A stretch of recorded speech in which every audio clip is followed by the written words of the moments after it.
All right, we're here with Kim Smith from New Zealand. Kim, let's talk about the race. Obviously, there's a lot of, there's been some media hype over Kara coming out this year, and obviously Desiree de Villa coming in as well.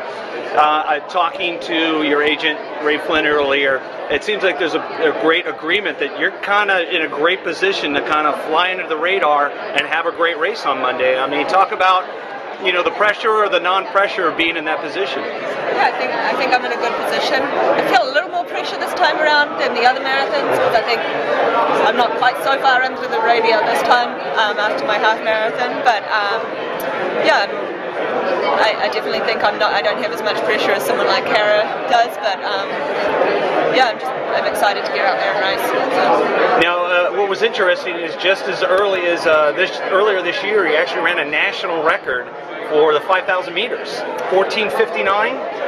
Yeah, that wasn't really quite 5K, I don't think. But yeah, in New Zealand, you just kind of throw a cone in the middle of the road and run around it, and they call it 5K. But yeah. But that's obviously still a pretty fast time to be on the roads, preparing for the marathon. I mean, How did you? It was a good training run, so I was happy enough with it.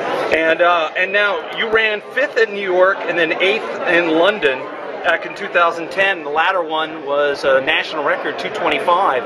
Does that give you pretty good confidence now coming into Boston with that time? I feel a lot better this time around training for the marathon. After having a year of marathon training, I just feel stronger. So it does give me confidence, yeah.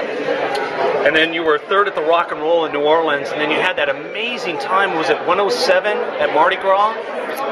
Yeah. Yeah. Talk about that race. I mean, that had to, the fastest time ever on U.S. soil. That had to be a lot of confidence. Yeah, that was. I definitely didn't expect that. I was in a heavy training race week. I was telling my coach that week that I was going to run 70 minutes because I was feeling tired, and he was like, "Oh, that's fine," And then I just got out there and I felt really good. So I just went with it. Got to go with those days where you feel good, and I was pretty surprised when I crossed the line and saw the time. So yeah. Now you ran at Providence, coached by Ray. Are you still coached by Ray Tracy? Yeah. Talk about that relationship. Obviously, you've been with him now for years. I mean, obviously, and his history being an Irishman and being here in Boston. I mean, obviously, he's got to know a lot about the event and had to get you prepared as pretty much as best as possible. How's the relationship with you and Ray and the coaching? Yeah, he knows me. He knows what works for me. So I have a lot of confidence in him. I don't think if I change coaches, then they wouldn't know me as well as him. And I just feel comfortable and have a good relationship with him, so it's great.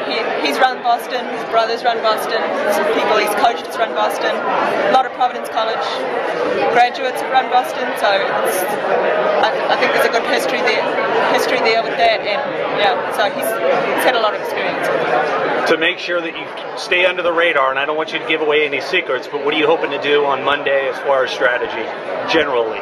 Yeah, I'm hoping to win. I'm going to do my best to do that. I'm not going to say what I'm going to do, but yeah. All right, great. Well, good luck on Monday. Okay, thank you. Okay, thanks. This is your first Boston.